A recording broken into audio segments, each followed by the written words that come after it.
Hey my friends and family, welcome back to my channel. Today I am going to be making some Easter bun. Alright, so on the package they don't have the liquid ingredients, so based off my perception, I am going to be adding some liquid ingredients that I use in my other Easter bun recipe. Alright, and then we'll be using the dry ingredients that they have on the package. So starting off, I'm adding a bottle of Dragon. I'm going to add a bottle of Malta. This is the only Malta that I could get, but it tastes pretty good. I am going to add some sugar, vanilla. I'm going to add some molasses and honey, just a little bit, just to add flavor, not too much. And I am going to add some jelly. I would prefer if you use grape jelly, but I'm sorry, I'd prefer if you use guava jelly, but I only had grape. All right, so we're just gonna add those, and then we are going to allow everything to dissolve. Don't allow your liquid to boil, just warm enough to melt everything. All right, we're gonna set it aside and allow it to cool down, and then we're going to add some browning.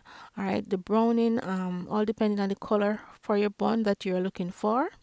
So now we are going over to the dry ingredients. I added my flour, my salt, and when you're pouring your yeast in, make sure that the yeast is away from the salt. All right, don't throw the yeast on top of the salt. I also added some nutmeg and some cinnamon powder. So I'm going to add all my dry ingredients to my mixer, and they do have shortening on the package, so I'm going to add a quarter stick of butter flavored shortening. I'm just coming up with this recipe, so I wasn't sure what amount of liquid this amount of dry ingredients would take, so I added gradually, and in all it took 2 cups.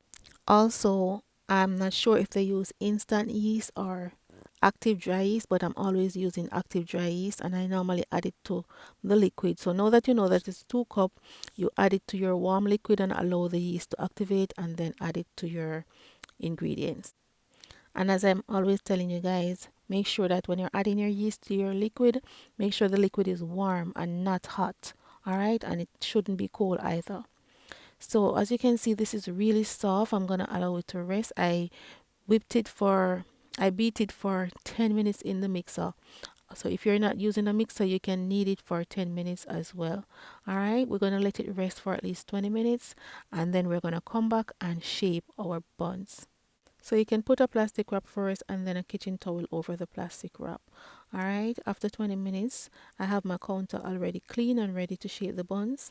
I am going to cut them up in my desired size. I don't have a scale to weigh them so that they can be the same size, and I wasn't sure of the size of the bun also, so I'm gonna make some bigger than some so that we can see if we can get the perfect size buns. All right, so I'm gonna cut them in equal pieces, and then we're going to shape them.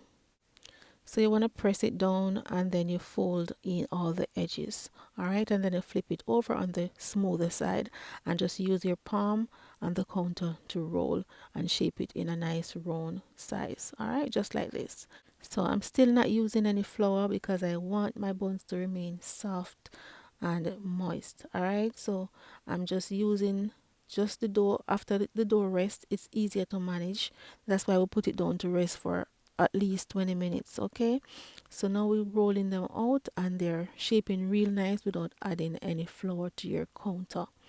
And then we're going to place them on some parchment paper and put them down for 1 hour to rise. All right, so that they can double up in size. So after 40 minutes of them rising, I went ahead and preheated my oven so that when the 1 hour is up, the oven is nice and ready, and I'm baking them at 290. I'm going to bake them slowly because I don't want them to burn. And here they are, guys. They're out of the oven and they're nice and ready. They took 1 hour in the oven to bake. And also I am adding some glaze on the top that I make from honey and butter. So I just melt the butter and I add some honey in there, and I glaze the top of them. As you can see, they don't have the actual brown color as the Jamaican bun, but they're still a nice color. All right, and they're pretty soft. They're really soft and nice. That's why it's important to get the dough soft. All right, so that your buns can come out soft instead of being dry. All right, so yeah, how did I do, guys? Let me know in the comment section. It was my first try at this bun. I made the long ones last year, and I'm gonna share another ingredients with you, another recipe with you from the long Jamaican bun. So stay tuned for that. All right. Thank you guys so much for watching. I appreciate every single one of you, and I look forward to seeing you back in another video.